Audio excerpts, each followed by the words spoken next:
ప్రియమైనటువంటి దేవుని బిడ్డలారా, ఇక్కడ దేవుని వాక్యంలో కనుక మనం గమనించినట్టు కనుక అయితే ఈ దినంలో మనం చూస్తున్నాం, దేవుడు లెక్క చేయటం లేదు జనాలను. ఎందుకు లెక్క చేయటం లేదు అనేది మనం చూడబోతున్నాం. అయితే మనుషులు కూడా కొందరిని లెక్క చేస్తలేరు. బంధువులు చాలామంది ఉంటారు, వందలు ఉంటారు, ఒక్కడింటికి రాడు. ఎందుకు ఇంటికి రాడు? నువ్వంటే వాళ్ళకి నచ్చదు. నీ బీదోడు అయి ఉండొచ్చు, నీ దగ్గర ధనం లేకపోవచ్చు, లేకపోతే మరి ఇంకా ఏం తక్కువ ఉందో నీ దగ్గర, ఏదో ఒకటి తక్కువ ఉన్నది కనుక ఆ బంధువులు నీ దగ్గరికి రావడం లేదు, స్నేహితులు నీ దగ్గరికి రావడం లేదు, వారు దూరంగా ఉంటున్నారు. అయితే మనుషులకు ఎవ్వరికి నువ్వు నచ్చలేవు, మనుషులందరూ నిన్ను దూరం చేసేసుకుంటున్నారు. అట్లా బైబిల్లో ఒక ఆమెను దూరం చేసింది, నచ్చక దూరం చేసింది. మరి ఎవరో దూరం చేస్తే వేరే సంగతి, కానీ భర్త కూడా దూరం చేస్తే ఎట్లుంటుంది? ఇక ఆమె బతుకు వేస్ట్. ఊరంతా లెక్క చేయడం లేదు, ఊరంతా ఎవ్వరూ గుర్తించడం లేదు, మరి ఎవరు లెక్క చేస్తలేరు. కనీసం భర్తన లెక్క చేస్తారంటే అతను కూడా లెక్క చేయడం లేదు. ఎందుకు లెక్క చేయడం లేదంటే అతను అనుకున్నది ఒకటి, అయ్యింది ఒకటి. వాడు ఏదో ఎవరినో పెళ్లి చేసుకుందాం అనుకున్నాడు, కానీ అనుకోకుండా వేరే ఆమెతో పెళ్లి జరిగింది. ఎట్లుంటుంది అలాంటి వాళ్ళు? ఇక వానికి రాత్రి అంతా నిద్ర పట్టదు. అరే, నేను ఆమెను చేసుకుందాం అనుకున్నట్టు అనవసరంగా ఏమి వచ్చింది. ఆమె నీళ్లు తెచ్చి ఇచ్చినా అని కోపం వస్తుంది, ఆమె అన్నం పెట్టినా కోపం వస్తుంది, ఆమె ఏం చెప్పినా వానికి నచ్చదు. ఇక అట్లా బైబిల్లో ఒకడు ఉన్నాడు, అట్లా బైబిల్లో ఒక ఆమె ఉన్నది, అట్లా ఒకడు కూడా ఉన్నాడు. దేవుడు వాడంటే యాకోబు భార్య లేయా. ఈ లేయా అంటే యాకోబుకి నచ్చదు. లేయా ఎంత హుషారుగాడంటే వాళ్ళ మామ మేకలను మేప పంపిస్తే, గొర్రెలను మేపనికి పంపిస్తే ఆడేమన్నాడంటే, నా బిడ్డ రాయలు నీకు ఇస్తపో, నువ్వు గొర్రెలను మేపుకరా అన్నాడు. అమ్మో, అమ్మాయి అందంగా ఉన్నది, ఈ అందమైన అమ్మాయిని నాకు ఇస్తాడని చెప్పేసి వాడు రాత్రి పగలు గొర్రెలను మేపిండు, డబల్ పని చేసిండు. ఎంత పని చేసినా చివరికి ఆ గుడిదాన్ని అనగా గుడిదేం కాదు, ఆమె మంచిదే, కానీ కళ్ళ జబ్బు ఉన్నామె. మన భాషలో చెప్పాలంటే ఊసుగాన్లో అంటారు. అట్లాంటి ఆమెను పెళ్లి చేసిరు. వానికి నచ్చలేదు. అరే, నేను ఆమెను చేసుకుందాం అనుకుంటే వీళ్ళేమో ఈమెను చేసిరి, ఏం చేయాలి అని మనసులో బాధపడుతున్నాడు, కానీ బయటికి ఏమంటలేకపోతున్నాడు. ఆ విధంగా ఉన్నది పరిస్థితి ఇక్కడ. అందుకే 29వ అధ్యాయంలో 31వ వచనంలో ఏమంటాడంటే, లేయా ద్వేషింపబడుట యెహోవా చూసి ఆమె గర్భమును తెరిచింది. ఇక్కడ జరిగింది ఏంటిదంటే, అందరు నిన్ను వ్యతిరేకించినా, అందరు ద్వేషించినా దేవుడు ద్వేషించాడు. దేవునికి అందరు సమానం. మనుషులు అంటారు కదా, ఒక 2-3 పిల్లలు ఉంటే ఒకడు గుడ్డోడో ఒకడు కుంటోడో ఉన్నాడు అనుకో, వాడు ఎవ్వరికి నచ్చకపోయినా తల్లిదండ్రులకు నచ్చుతాడు. ఎందుకంటే కాకి పిల్ల కాకి ముద్దు అంటారు కదా, మా కొడుకు మాకు ముద్దు, వానికి కాళ్ళు లేకపోతే ఏంటి, చేయలేకపోతే ఏంటి, ఏం లేకపోయినా మాకు ముద్దే. అట్లాగా దేవుడు ఏమంటాడంటే, వాడు ఎట్లాంటిదైనా, వాడు ఊసుగంధోడైనా పాసబంధోడైనా ఎవడన్నా కానీ వాడు నాకు ఇష్టమే, వాడు నా బిడ్డ, వాడిని నేను ప్రేమిస్తా. లోకమంతా ద్వేషిస్తుంది. ఇంట్లో తల్లిదండ్రులు ద్వేషించారు లేయని, పనికి మాలింది, దీన్ని ఎవరికోకని కంటగట్టాలి అని వాళ్ళ అయ్య ఎప్పుడు వెళ్ళిపోతుందా అని ప్లాన్ చేసిండు ఇంట్లో. అంటే ఎప్పుడు వెళ్ళిపోతుందా అంటే ద్వేషిస్తున్నారు, వాళ్ళు ప్రేమించటం లేదు. అట్లా వాళ్ళు ద్వేషించారు. పోని బయట చూస్తే బయట ఎవరన్నా గుడిగా అంటారు, బయట వాళ్ళు ద్వేషిస్తారు.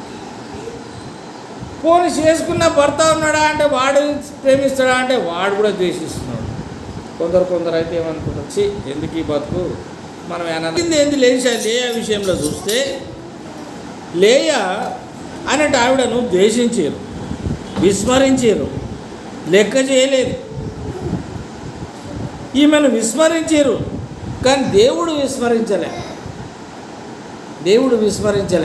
దేవుడు ప్రేమించిండు. యెహోవా లేయా నిరాకరించబడినదని చూచి ఆమె గర్భం తెచ్చు. ఈమెను ఎవ్వరు లెక్క చేస్తలేరు, పనికి మాలింది అంటున్నారు, గుడ్డిది అంటున్నారు, అది అంటున్నారు, ఇది అంటున్నారు. పర్లేదు, నా బిడ్డ నాకు మంచిదే అని చెప్పి ఆమె గర్భం తెచ్చి ఆమెకు బిడ్డలనిచ్చింది. ఆ బిడ్డలు చాలా గొప్పలు. ముందు చదువుతాం. ఆమె జీవితం నిరాకరించబడింది. ఒక స్త్రీ నిరాకరించబడితే దేవుడు ఆమెను హెచ్చరించాడు. ఒక స్త్రీ నలుగురు మధ్యలో నిరాకరించబడి రాళ్ళతోటి కొడదామని అందరూ రాళ్ళు పట్టుకొని చేతులు నిలబడితే దేవుడు ఆమెను నిరాకరించలేదు. బిడ్డను ముందు పాపం చేయకు, వెళ్ళిపో అని క్షమించేసిన ఆమెకి విముక్తి దొరికింది. అట్లాగే ప్రేమించిన ఆమెకి ఇక్కడ లేయాకు విముక్తి దొరికింది. ఎవరు ప్రేమించినా ప్రేమించకపోయినా దేవుడు ప్రేమించుడు. ఈ లేయా అంటే హిబ్రూ భాషలో అలసిపోయిందని అర్థం. హిబ్రూ భాషలో దాని మీనింగు లేయా అంటే అలసిపోయింది. నిజంగానే అలసిపోయింది. అందరు వ్యతిరేకిస్తారు, ఎవడు లెక్క చేయడం లేదు. దారిలో పోతే బయట వాళ్ళు కూడా గుడిదంటారు. మరి ఆ విధంగా అలసిపోయింది అందరి మధ్యలో. ఇప్పుడు ఇంతకుముందు మనము దావీదు ప్రార్థనలో చూసినాం. దావీదు అన్నాడు, నేను అలసిపోయినా, ఇక నేను ప్రార్థన కూడా చెయ్యి అన్నాడు. జలాలు నా మీద బొర్రుతున్నాయి, నీళ్లు నా మీద బొర్లిపోతున్నాయి, నేను నీళ్ళలో మునిగిపోయినా, ఊబిలో మునిగిపోయినా అన్నాడు దావీదు. అయితే ఆ దావీదు చేసిన ప్రార్థన ఈమె హృదయంలో ఉన్నది. నేను కూడా మునిగిపోయినా నీళ్ళలో, ఎవడు నన్ను లెక్క చేయటం లేదు అని బాధపడుతుంది. ఆ బాధలో అలసిపోయింది ఈమె. అలసిపోయి కన్నులు క్షీణించిపోయినాయి. అయినా దేవుడు ప్రేమించాడు. ఇంకొక మాట, ఆమెకి మెత్తనిది అని పేరు. ఎవడనేది అంటే తట్టుకోలేదు, మెత్త హృదయం. హెజ్కేలు గ్రంథంలో అంటాడు దేవుడు, మీలో ఉన్న రాతి హృదయాన్ని తీసేసి మెత్తని హృదయాన్ని ఇస్తానంటాడు. అంటే అర్థం చేసుకునే హృదయం, ఎదుటను చూస్తే కరిగే హృదయం ఇస్తానన్నాడు. ఆ విధంగా లేయా మెత్తని హృదయాన్ని కలిగినటువంటిది, అలసిపోయినటువంటిది. ఆమె జీవితం ఒక పోరాటం. ఇవాళ రేపు కుంటల జీవితం ఒక పోరాటం, అందులో వికలాంగుల జీవితం ఒక పోరాటం. ఎవడూ లెక్క చేయడు. నా ఫ్రెండ్ ఒకడు ఉండే, నాగేశ్వరరావు అని, యూసుఫ్గూడలో. అతని తమ్ముడు ప్రకాష్, వాడు కుంటోడు. అన్ని ఇంట్లో ఎవడూ లెక్క చేయడు, కానీ అందరూ వాని తిండే తింటారు. ఎట్లా తింటారంటే, ఫిజికల్ హ్యాండిక్యాప్డ్ వాడు, వానికి ఒక చిన్న షాప్ పెట్టించారు. ఆ షాప్లో వచ్చే ఆదాయంతో ఇల్లందరూ తింటారు. వాని అన్న, వాని తమ్ముడు, వాని చెల్లెలు, వాళ్ళ అమ్మ అందరు తింటారు. మళ్ళీ వాడిని వ్యతిరేకిస్తారు, అరే వీడి కుంటోడు. ఆ విధంగా జీవితం ఒక పోరాటం. కానీ ఇలాంటి వాళ్ళ జీవితం పోరాటం ఉంటుంది, కానీ ముగింపు విజయం ఉంటుంది. దేవునికి స్తోత్రం, హల్లెలూయా. ఎట్లా విజయం ఉంటుంది? అందరు వాడి తింటే తింటారు కదా, అది విజయం కదా? విజయమే అది విషయం. కనుక ఇక్కడ ఏమంటారంటే, ఈ యొక్క లేహ్యను బాహ్యంగా చూస్తున్నారు అందరూ, కానీ ఆమె మనస్సు చూడటం లేదు. ఆమె మనస్సును ఎవరు గ్రహించటం లేదు. బాహ్య రూపాన్నే చూస్తున్నారు. కానీ లేహ్య ఎట్లాంటిదంటే, లేహ్య లాబాను యొక్క పెద్ద బిడ్డే, పెద్ద కుమార్తె. రాయేలుకు అక్క అవుతుంది ఈమె. మరి ఇప్పుడు పెద్దదాని పెళ్లి కాకముందు చిన్నదాని పెళ్లి చేస్తారా ఎవరన్నా ఇళ్ళల్లో? చెయ్యరు. ముందు పెద్దదాన్ని పెళ్లి చేయాలి. మరి చిన్నదాన్ని పెళ్లి చేయాలంటే పెద్దదాన్ని అయినాక చిన్నదాన్ని చేయాలి. అప్పుడు ఈ యాకోబు వచ్చి అడిగిండు, అయ్యా మరి నువ్వు మోసం చేసినావు నన్ను, ఆ చిన్న ఆమెను పెళ్లి చేస్తానని చెప్పినావు, పెద్ద ఆమెను చేసినావు అంటే, అరే నాయన, మా ఇండ్లల్లో మా వంశంలల్లో పెద్దదాన్ని పెళ్లి కాకుండా చిన్నదాన్ని చెయ్యంరా నాయన నేను, అందుకే నీకు పెద్దదాన్ని పెళ్లి చేసినాం. కావాలంటే నువ్వు ఇంకా కొన్ని రోజులు నువ్వు పని చేయి, ఆ చిన్నదాన్ని కూడా నీకే ఇచ్చేస్తా అన్నాడు. ఏం చేస్తాం, చిన్నది కావాలి మనకి, అది అందగతే, ఇది గుడ్డిదాయ, ఏం చేస్తామని చెప్పి ఆ చిన్నదాని కొరకు మళ్ళా పని చేసిండు కొంతకాలం. ఆ చిన్నదాన్ని పెళ్లి చేసుకున్నాడు. ఇక్కడ లేయా రూపం ఎట్లాంటిదంటే, జబ్బు కన్ను కలిగింది లేదా గుడ్డి ఆమె, రాయల్లాగా ఆకర్షణీయంగా లేదు ఈమె. కనుక రాయల్ను ఎక్కువ ఇష్టపడ్డాడు ఆయన. లోకం కూడా అందమే చూస్తుంది, కానీ లోపల హృదయాన్ని చూడటం లేదు. లేహ్యాను ఎవరు చూడటం లేదు, రాయల్ని అందరూ చూస్తున్నారు. కానీ లేయా దేవుడు నచ్చిండు, మెచ్చిండు. దేవుడు ఆమెను ఆశీర్వదించిండు. దేవుడు ఆమె గర్భాన్ని తెరిచిండు, ఆమెకు సంతానం అనుగ్రహించిండు. అది మొదటిది. రెండవదిగా చూస్తే వివాహం మరియు తిరస్కారం. పెళ్ళయింది కానీ భర్త తిరస్కరిస్తున్నాడు. నాకొద్దు ఈమె అంటున్నాడు, నాకొద్దు ఈమెని తిరస్కరిస్తున్నాడు. అయితే లాబాను మోసం చేసిండు. లాబాను మోసం వల్ల యాకోబు లేయాను వివాహం చేసుకున్నాడు. యాకోబు రాయలను ప్రేమించిండు కానీ లేయాను వివాహం చేసుకున్నాడు. లేయాను ద్వేషిస్తున్నాడు ఆయన. లేయాను ప్రేమించడం లేదు. అయినా కానీ లేయాతోటి వివాహం అయింది. తర్వాత లేయా విషయంలో ఒక భార్యగా తన భర్త ప్రేమ కోసం ఆమె పడిన తపన ఇంతంత కాదు. లేయా నా భర్త నన్ను ప్రేమిస్తే బాగుంటుందని ఎన్నో ఆశ. కొన్నిసార్లు ఎట్లుంటుందంటే మంచిగా గ్లాసులో నీళ్ళు తీసుకొచ్చిస్తే ముఖం మీద కొట్టిన వాళ్ళు ఉన్నారు చాలామంది. ఉన్నారా లేదా? చాయ్ తీసుకొచ్చిస్తే ముఖం మీద కొట్టిన వాళ్ళు ఉన్నారు. అన్నము కూర వండితే ఏం కూర ఉండేవన్నీ గిన్నె విసిరేసిన వాళ్ళు ఉన్నాడు. కూర సమస్య కాదు ఇక్కడ, ఆమె నచ్చలేదని. ఆమె నచ్చక గిన్నె ఇసురు కొడతాడు, కాఫీ ఇసురు కొడతాడు, కూర ఇసురు కొడతాడు, ఏమైనా చేస్తాడు. అయినా కానీ ఆమె ఇంకేమన్నా చేయమంటారా అండి, నీ మొహం చేయి నడ అని బెదిరించి పంపిస్తారు. అయినా మంచిగా వంట చేసి ఆమె ముంగట తెచ్చిపెడుతుంది. తెచ్చిపెట్టినా వాడు తిరస్కరిస్తాడు. ముందు వద్దొద్దు అంటాడు, ఆమె లోపల పోగానే గబగబ తినేస్తాడు. అట్లా చేస్తారు చాలామంది. అంటే లేయా ఎంత బాధపడుతుంది రెండవదిగా చూస్తున్నాం, తిరస్కరిస్తున్నారు. మూడవదిగా లేయకు కుమారులు ఆత్మీయ పరిణామం. ఇక్కడ లేయ జీవితంలో దేవుడు దీవించిండాలి. దేవుడు దీవించడంతో లేయ తన కుమారులకు పెట్టిన పేర్లు ఆమె ఆత్మీయ ప్రయాణాన్ని చూపిస్తాయి. లేయ ఆమె పిల్లలకు పేర్లు ఎట్లా పెట్టిందంటే ఆమె జీవితంలో జరిగిన సంఘటనలను పేర్లు పెడుతుంటారు. జీవితంలో జరిగిన సంఘటనలు కొందరు గుర్తు చేసుకోరు, కొందరు గుర్తు చేసుకుంటారు. అట్లా గుర్తు చేసుకునే విషయంలో రూబేన్ అని పేరు పెట్టింది ఒకనికి. రూబేన్ అని పేరు పెడితే యెహోవా నా శ్రమను చూపి ఉన్నాడు. దేవుడు రూబేన్ అని పేరు పెట్టిండంటే, రూబేన్ అని పేరు పెట్టిన దానికి ఆ రూబేన్ అంటే కష్టంలోంచి నేను వచ్చిన అని అర్థం. కష్టంలోంచి వచ్చింది కనుక ఆ కష్టాన్ని గుర్తు చేసుకొని అవసరం లేదు. ఆ కొడుకును చూస్తే చాలు ఆమె కష్టం అంతా గుర్తుకొచ్చేస్తుంది. అది రెండవదిగా ఇప్పుడు చూసినట్టు కనుకైతే ఈ రూబేన్ను బట్టి నన్నన్న ప్రేమిస్తాడేమో ఈయన అని ఆలోచించింది. రూబేన్ కొడుకు పుట్టిండు కదా, మొన్నటిదాకంటే ప్రేమించలే, ఇప్పుడు కొడుకు పుట్టిండు కాబట్టి కొడుకుని బట్టైనా నన్ను ప్రేమిస్తాడేమో అని ఆమె ఆశ కొన్నది. రెండవది షిమ్యోను, నేను తృణీకరింపబడిన దానని అర్థం. ఈ షిమ్యోను అన్నదానికి అర్థం ఏంటిదంటే వ్యతిరేకించబడింది, తృణీకరించబడింది, తోసివేయబడింది, లెక్క చేయండి, గుడ్డిదన్నారు కదా, దానికి పెట్టు. ఆమె బాధ లోపలికి వెళ్ళి ఒక పేరు పెట్టుకుంది షిమ్యోను అని. అయితే యెహోవా విని దీనిని నాకు ఇచ్చెను అంటే తృణీకరించబడినది అనే మాటను బట్టి దేవుడు రెండవ కుమారుని ఇచ్చినట్టుగా చూస్తుంటున్నాం. అలాగే మూడవ కుమారుడు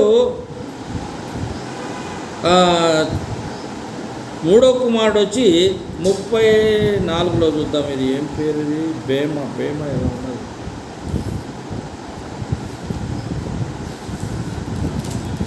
29:34.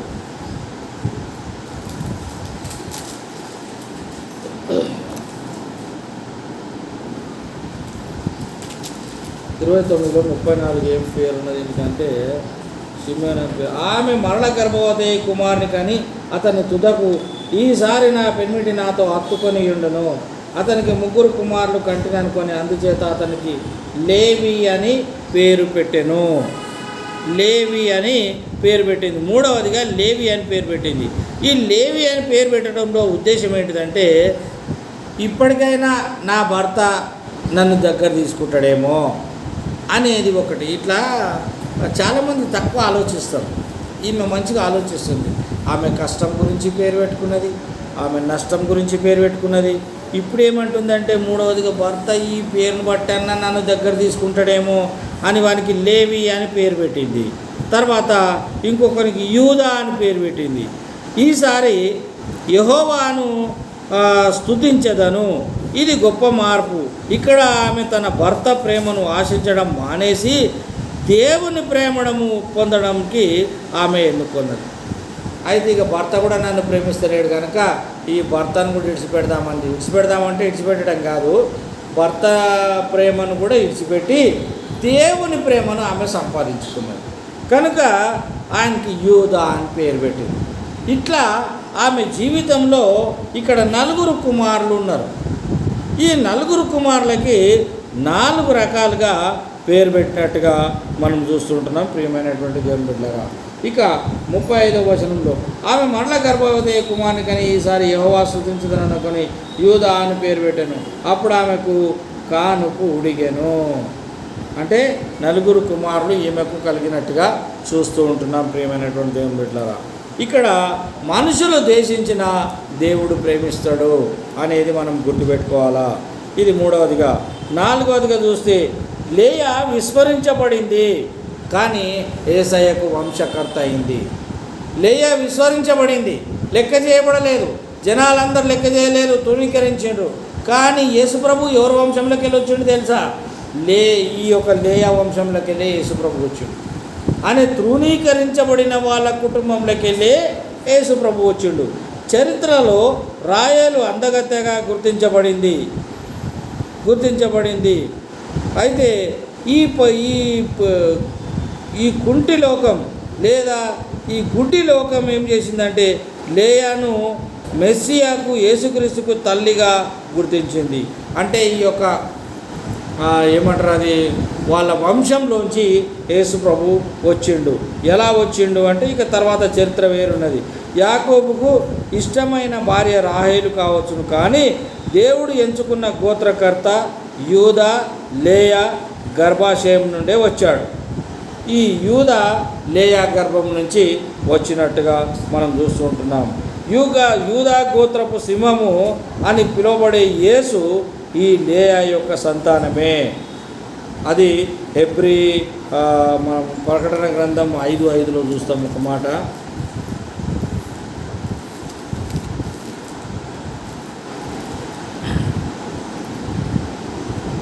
ప్రకటన గ్రంథం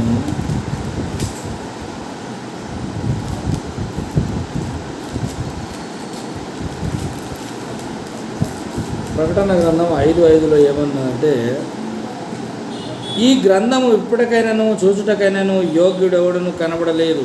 నేను బహుగా ఏడ్చుచుండగా పెద్దలలో ఒకడు ఏడవకము, ఇదిగో దావీదు కుమారుడు చిగురునైన యూదా గోత్రపు సింహము 7 ముద్రలను తీసి ఆ గ్రంథమును ఇప్పటికై జయము పొందనని నాతో చెప్పాను.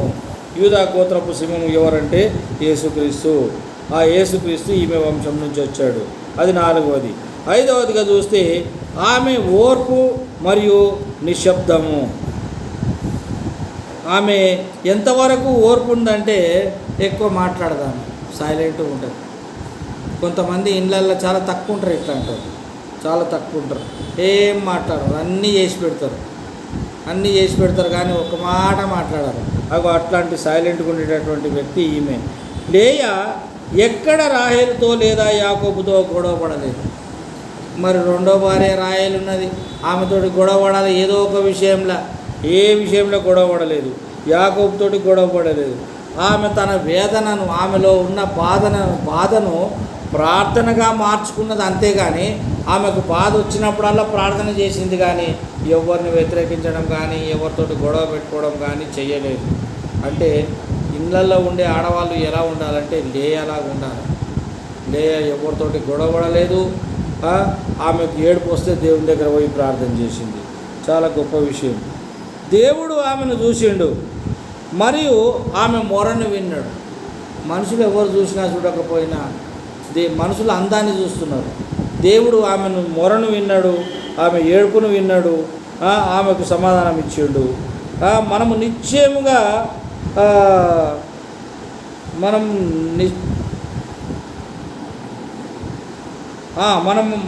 మనల్ని ఎవ్వరూ లెక్క చేయనటువంటి సందర్భాలలో దేవుడు మన పక్షంలో ఉంటాడనే విషయాన్ని మనం గుర్తుంచుకోవాలి. ఇది 6వదిగా. 7వదిగా చూసినప్పుడు దేవునికి పక్షపాతం లేని కృప ఉన్నది. దేవుడు అందరినీ ప్రేమిస్తాడు. అందరికీ వర్షం, అందరికీ ఎండ, అందరికీ గాలి, అందరికీ అన్నీ ఇస్తాడు దేవుడు. ఎందుకంటే ఆయనకు పక్షపాతం లేదు. లోకం రాయలు అందాన్ని చూస్తే దేవుడు లేయా హృదయాన్ని చూశాడు. లోకం రాయల అందాన్ని చూసింది, దేవుడు మాత్రం లేయా హృదయాన్ని చూశాడు. రాహేలు గొడ్రాలుగా ఉన్నప్పుడు దేవుడు లేయ గర్భాన్ని తెరిచిండు, కానీ రాయల గర్భాన్ని తెరవలేదు. అంటే దేవుడు లేయాన్ని చూస్తున్నాడు. అట్లాగే మూడవది, ఇశ్రాయేలు 12 గోత్రాలలో మెజారిటీ 6 గోత్రాలు లేయా ద్వారానే వచ్చాయి. లేయా ద్వారా 6 గోత్రాలు కలిగినట్టుగా చూస్తుంటున్నాం. ప్రియమైనటువంటి దేవుని బిడ్డలారా, ఇక్కడ 4 గురించి రాయబడ్డాడు, ఇంకా 2 గురించి కూడా ఉన్నది. తర్వాత ఏమంటాడు, ఇంకొకటి, యాజకత్వము మరియు రాజరికము లేయా సంతానం ద్వారా వచ్చింది. యాజకత్వమేమో లేయా ద్వారా వచ్చింది, లేవి ద్వారా వచ్చింది. రాజరికమేమో యూదా ద్వారా వచ్చింది. అంటే ఇప్పుడు దేవుణ్ణి ఆరాధించేది ఎక్కడికి వెళ్ళి వచ్చింది? లేవి వంశం. లేవి వంశం అంతా యాజకులు, యూదా వంశం అంతా రాజకీయవేత్తలు. అట్లా ఈ లేయా గర్భంలోకి వెళ్ళి వచ్చిన ఇద్దరే ఇప్పుడు యాజకత్వం రాజకత్వం చేస్తున్నటువంటి వాళ్ళు అని మనం గుర్తించాలి. ప్రియమైనటువంటి దేవుని బిడ్డలారా, ఆ విధంగా లేయా సంతానం ద్వారా ఇవన్నీ ఉద్భవించినట్టుగా చూస్తూ ఉంటున్నాం. ఇక చివరిదిగా 7వదిగా చూస్తే లేయా మరణం ఎట్లా జరిగిందంటే ఘనంగా జరిగింది. లేయను దేవుడు గుర్తించింది. మనుషులు గుర్తించిన మరణం ఎట్లుంటుందో కానీ దేవుడు గుర్తించిన మరణం మహా గొప్పగా ఉంటుంది. ఇక్కడ ఏమంటాడు, మక్వెలాల గుహలో గౌరవం జీవితాంతము యాకోబు ప్రేమ కోసం ఎదురు చూసిన లేయాకు మరణానంతరం అబ్రాము ఇస్సాకు వంటి పితరుల సమాధి చేయబడిన అత్యంత పవిత్రమైన మక్వెలా గుహలో యాకోబు పక్కనే స్థానం దొరికింది. యాకోబు జీవితంలో మాత్రం పక్కన స్థానం ఇయ్యలే బతుకుండగా, కానీ సచ్చినాక సమాధి పక్కన మాత్రం స్థానం దేవుడు ఏర్పాటు చేసింది. అరే, నువ్వు జీవితాంతం ఆమెను ద్వేషించినవరా బాబు, అయినా పర్వాలేదు, నా కోరిక నా బిడ్డని నీ పక్కనే పెడతా అని ఆమె పక్కనే అతని పక్కనే సమాధి చేసినట్టుగా చూస్తూ ఉంటున్నాం. రాయేలు దారి పక్కన సమాధి చేయబడింది. రాయేలేమో దారి పక్కన సమాధి చేయబడ్డది, లేయనేమో భర్త పక్కన సమాధి చేయబడ్డది. కనుక మనుషులు నిరాకరించడానికి దేవుడు అంగీకరిస్తాడు. లోకం నిన్ను తక్కువగా చూసినా దేవుడు నిన్ను ఎక్కువగా చూస్తాడు. అట్లనే స్తుతిలో విడుదల ఉంది. ఎప్పుడైతే లేయా భర్త ప్రేమ మీద కాకుండా దేవుని మీద స్తుతి చేయడం మొదలుపెట్టిందో దేవుడు ఆమెను ప్రేమించడం మొదలుపెట్టాడు. దేవుడు ఆమెను దీవించాడు. యూదా పుట్టాడు. అప్పుడే ఆమెకు నిజమైన నెమ్మది దొరికింది. ఎప్పుడైతే యూదా పుట్టిండో, యూదా అంటే స్తుతించడం, యూదా పుట్టినప్పుడు ఆమెకు నెమ్మది దొరికింది. ఆ విధంగా నెమ్మది ద్వారా దేవుడు ఆమెను ప్రేమించాడు. కానీ రాయేలు అందగతే కావచ్చు, అయినా కానీ కూడా లోకం ఆమెను చూసి ఉండొచ్చు. లోకం లేయను చూడలేదు, కానీ లేయను దేవుడు చూశాడు. రాయేలును లోకం చూసింది. దేవుడు చూసిన లేయా భర్త పక్కన సమాధి చేయబడ్డది. లోకం చూసిన రాయేలు దారి పక్కన సమాధి చేయబడ్డది. కనుక ప్రియమైనటువంటి దేవుని బిడ్డలారా, లేయ గురించి ఎక్కువగా మాట్లాడరు. లేయ గురించి పేర్లు కూడా పెట్టుకోరు ఎవరు. రాయేలు అనే పెట్టుకుంటారు, కానీ లేయ గురించి పేర్లు పెట్టుకోరు. రాయేలు ఆమె బ్యూటీ క్వీన్ కావచ్చు, ఏమన్నా కావచ్చు, కానీ లేయను దేవుడు ఇష్టపడ్డాడు. లేయ పేరు పెట్టుకున్న వాళ్ళు ధన్యులు.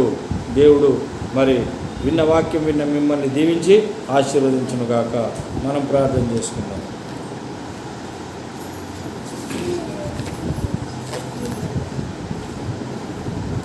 స్తోత్రాలు తండ్రి, మహోన్నతుడా, కృపాపడుతుడ, గొప్ప దేవ, నీకు వందనం.